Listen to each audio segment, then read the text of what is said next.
Jesus teve medo. E se isso ainda te choca, talvez você tenha aprendido fé errado. Paz de Deus, irmãos, e bem-vindo a esse canal. Meu nome é Raquel.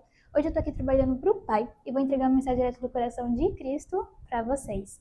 E já é importante destacar logo no começo desse vídeo que a fé não é ausência de medo.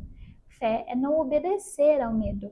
Hoje vamos ler a passagem de Mateus 26, versículo 42, onde vemos que a cruz estava próximo de Jesus e Jesus estava profundamente afligido. Vamos ler também que ele orou 3 vezes para que Deus o livrasse desse futuro tão cruel. Mas na oração a seguir de Jesus, quero que você preste atenção e tente identificar o diferencial da oração de Jesus. E retirou-se outra vez para orar. Meu Pai, se não for possível afastar de mim este cálice sem que eu o beba, faça-se a tua vontade. Nesse versículo 42, essa é a segunda vez que Jesus sai para orar naquela madrugada. E ele orou basicamente a mesma coisa 3 vezes. Porém, no final da sua oração, ele sempre falava: faça conforme a tua vontade. Normalmente, o Senhor Deus, ele nos direciona a um caminho que devemos seguir, mas sem mostrar o processo que vamos ter que enfrentar lá na frente. Justamente porque, sabendo disso antes, nós não daríamos um passo sequer em direção a esse plano, a esse propósito que ele tem em nossas vidas. Mas a questão é, se você soubesse de alguma forma, se o Senhor Deus tivesse te revelado de alguma forma, assim como revelou a Jesus, Jesus ele estava ciente do processo que ele ia ter que passar, que era a cruz, aquela humilhação toda. Mas e se de alguma forma, assim como Jesus, você soubesse, você ainda oraria, seja conforme a tua vontade, mesmo sabendo que a vontade de Deus para esse momento, para o momento futuro, fosse diferente da sua? Você teria medo ou você enfrentaria, como Jesus enfrentou? Nós vamos ver mais à frente. Palavra de Jesus, versículo 26. Levantem-se e vamos. Aí vem aquele que me trai. Ou seja, Jesus ele encarou, ele foi em direção àquilo que inicialmente ele estava com medo e pedindo para Deus o livrar. Porém, Jesus ele não negociou a obediência, porque ele sabia que o propósito estava acima da dor e de que a cruz não era o destino final dele, era apenas o processo, e que baita de processo.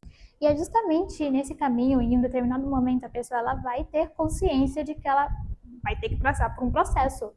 Mas muitas pessoas, tendo essa consciência, elas acabam simplesmente desistindo e tentando pegar atalhos na vida, simplesmente, tentando pular etapas, fazendo de tudo para não passar pelo processo, mas ainda assim querendo chegar àquele destino que o Senhor Deus tem reservado para elas, àquele plano, àquele propósito.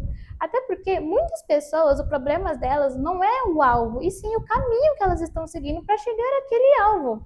E os caminhos que essas pessoas que não querem passar pelo processo decidem, trilhar, ele não leva a pessoa até o plano de Deus, não leva a pessoa até o propósito de Deus, até aquele cenário lindo e bonito que o Senhor Deus tem reservado para nós, seja em qualquer área de sua vida. E, infelizmente, quando elas menos se dão conta, elas estão num caminho largo, em um caminho fácil, em um caminho confortável, não passando por processo nenhum. Só que esse caminho, ele é tão ilusório que elas acham que, mesmo indo por esse caminho, elas vão chegar até aquele plano. Mas não chegam, até porque não tem como você chegar ao plano de Deus sem percorrer o caminho de Deus. E o caminho de Deus envolve processo. Então, eu conheço muitas pessoas que as distorceram totalmente o significado do processo, porque o processo envolve vários contextos. Por exemplo, o processo da espera. Eu já vi uma menina comentando que a espera é a ausência de não ter. Então, não faz sentido você aplicar isso, porque, por exemplo, para eu fazer um pão tradicional, eu preciso esperar a massa fermentar. E isso não é errado, na verdade, isso é o correto. Assim como tudo na vida envolve processo, entendeu? Como que a menina de cabelo curto quer ter um cabelo longo, naturalmente, natural, mas sem que o cabelo dela passe pelo tamanho médio. E eu vejo muitas mulheres falando que odeiam o cabelo tamanho médio, mas elas têm que passar por esse processo. Assim como uma criança de 1,30 que quer chegar no 1,50, ela tem que passar por toda aquela medida e tudo mais.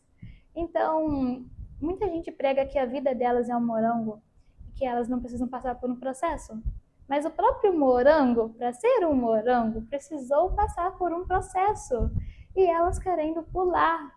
E por isso que eu digo que o caminho largo, o caminho mais fácil, né, que envolve não passar por um processo, é totalmente ilusório.